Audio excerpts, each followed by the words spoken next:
Hi, I'm Kate Holmes, Executive Director with the Women's Center of Halton, and I am sitting here with a long-standing, awesome volunteer, Malerie Rose from Rose Family Law, and she is sharing some great information with us. And one of the things that we're going to talk about is the holidays, and that can often be a really contentious time for separated and divorced families. So tell us what you see in your practice that maybe could be some tips and advice for our families. Okay.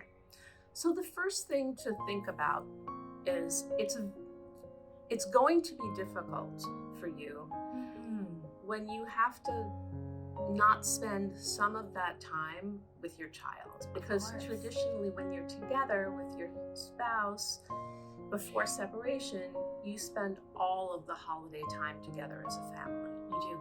Right. And it's an important time. It's an important time. It's very meaningful for everybody, and all the children are off of school. That means you have, uninterrupted time to spend with them.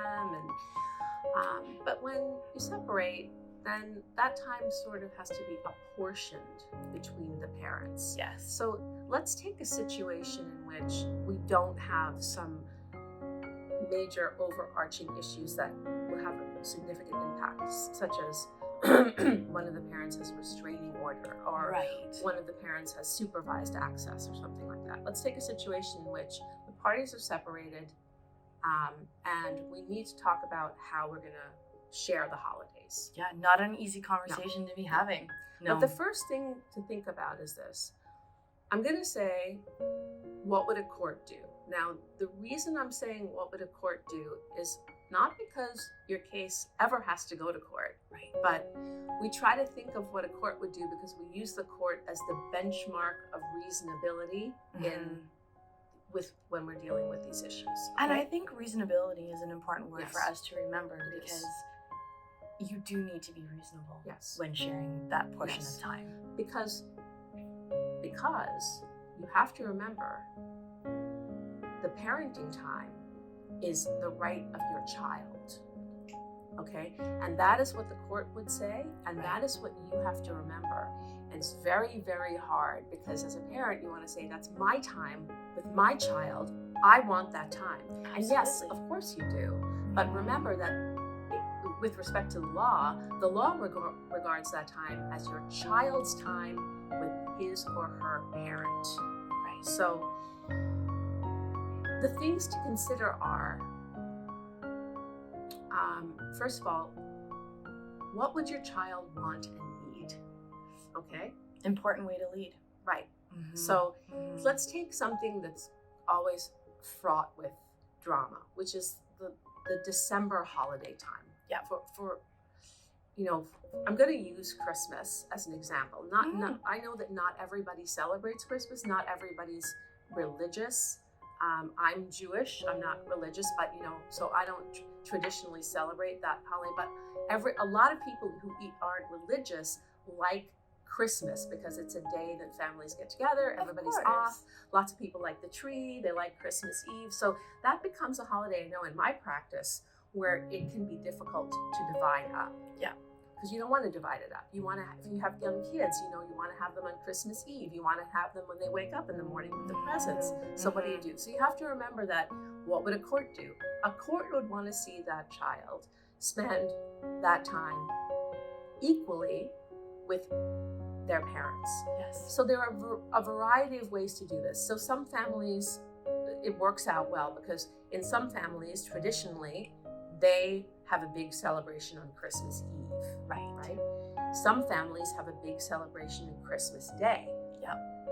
Some people decide, well, in this year, I'm going to have the children Christmas Eve overnight till 10 o'clock in the morning, and then 10 o'clock in the morning, they're going to go to my spouse's family for Christmas Day over till Boxing Day. And then in the next year, we'll reverse. So, but there is going to there's going to have to be an acceptance that you as the parent are going to have to give up some of your time with your child. And this is not an easy thing. No, so it's not. It's not an easy thing for any parent, and it's But you have to keep in mind your child. So if your spouse, who you might hate, which, and I get, you know, think about it. Think about what your child's relationship is with that parent. So if they're a good parent, and your child really loves that parent, that child's going to want to see that parent and his family or her family on Christmas. They're going to want to spend time with those grandparents and those aunts and uncles, and they're going to also want to spend that time with you and your family and your siblings, and you know, so you have to think about it like that, and then find a way, the best way to divide it up between you that's amicable, that's fair for you guys. Either you alternate each year. For some families, it works where, you know, they divide the time the same way every year. Yes. And the same with, so there's March break. Right? Some people decide, you know, some people like to travel over March break. So they say, well, you'll travel on this year and I'll travel in the alternate year. Some people obviously can't afford to travel. Or some people split it half Some people and split it half and half. And some people, you know, have to obviously work even though the children are off. So they have the children in camps over March break and stuff like that. But you can still divide the time between you. But the important thing is to look at it from your child's perspective, and more importantly, think about what a court would do. Because you don't want to get into an expensive situation where you're having a lawyer who's running to court to get you time, and then you lose. Right? You want to take a reasonable position at all times because it saves you aggravation, it saves you money, and it saves you emotional turmoil. And the emotional turmoil it's the last thing you need over the holidays. It's the last thing you need over the holidays, and I'm telling you, it's one of the biggest costs for people when they have conflict in family life. Now, obviously, a lot of times you can't help it. Okay? No, of course. A lot of times you can be the most reasonable person in the world, okay, but you can't control what your spouse does. Right. Okay, so you can make the most reasonable proposal, but that's the best you can do, is you can make a reasonable proposal. And stay true to yourself through this process. Know how would you want to be spoken to,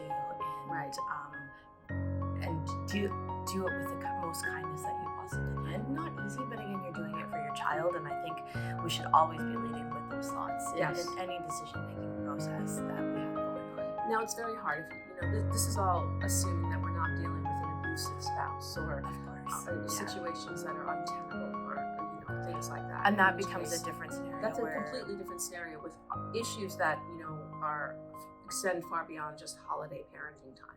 Of course, we here at the Women's Center are available to guide you through this. So please do reach out if you need help. Thank you so much, Malerie, for sharing that information with us.